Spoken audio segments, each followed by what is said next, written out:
Gujarati film ઇન્ડસ્ટ્રીઝમાં એક સમયે પોતાના દમદાર અભિનય થકી લોકોના દિલમાં અનેરી છાપ છોડનાર અને પોતાના નામના ગુજરાતી ફિલ્મોમાં ડંકા વગાડનાર અભિનેતા રણજીત રાજનો જન્મ રાજસ્થાનમાં જોધપુરના મુતોડા ગામના ભાટી પરિવારમાં થયો હતો. તેમના પિતા માસ્ટર ગોરધન ભાટી રંગભૂમિના એક સુપ્રસિદ્ધ કલાકાર હતા. તેઓ સ્ત્રી અને પુરુષનું બંનેનું પાત્ર ભજવતા હતા. છપનીયો દુકાળ જ્યારે પડ્યો એ સમયે તેઓ રાજસ્થાન છોડીને મુંબઈમાં આવ્યા. રણજીત રાજનું બાળપણ ત્યાં વીત્યું.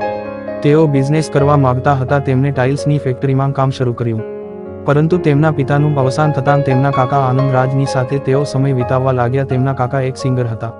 આ દરમિયાન તેઓની મુલાકાત તેમના કાકાએ ડિરેક્ટર ગણપતરાવ સાથે કરાવી. એ સમયે ગણપતરાવ સુપર ડુપર હિટ થયેલી ફિલ્મ વીર રામવાળો બનાવી રહ્યા હતા, જેમાં આનંદ રાજ સિંગર હતા. તેમને ભલામણ કરતા રણજીત રાજને આ ફિલ્મમાં અભિનય કરવાનો મોકો મળ્યો. ત્યારબાદ રણજીત રાજ ગુજરાતી ફિલ્મ ઇન્ડસ્ટ્રીમાં ખૂબ જ લોકપ્રિય બની ગયા. તેમણે લંકાની લાડી, ગોગાનોવર, સતી સાવિત્રી, મારો રસિયો સાજન, પૃથ્વીરાજ સંયુક્તા, સાજનના સતવારે, માણીગર મણિયારો, મહીસાગર નેયારે, રાધા ઘેલો કાન, કાળજા નો કટકો, સંત તુલસીદાસ, વીરા વેલો આવજે, લાલ પીળી ચુંડી, બળિયાદેવ, ભગવાન શ્રીકૃષ્ણ જેવી ઘણી બધી ફિલ્મોમાં દમદાર અભિનય થકી ગુજરાતી ફિલ્મ ઇન્ડસ્ટ્રીમાં એક આગવી ઓળખ ઊભી કરીને પોતાની દમદાર છાપ છોડી. એ સમયે તેઓ ખૂબ જ લોકચાહના ધરાવતા હતા. તેમની બધી જ ફિલ્મો સુપરહિટ થઈ રહી હતી.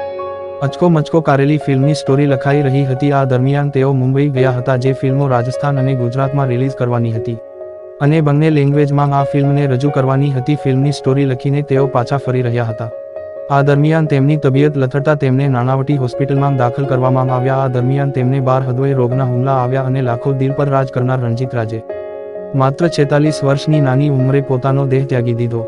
તેમના અવસાન બાદ તેમની છેલ્લી ફિલ્મ રિલીઝ થઈ હતી, જેના પર દર્શકોએ ખૂબ જ પ્રેમ વરસાવ્યો હતો અને તેમની યાદમાં આ ફિલ્મ ગુજરાતી થિયેટરોમાં ખૂબ લાંબો સમય સુધી ચાલી હતી.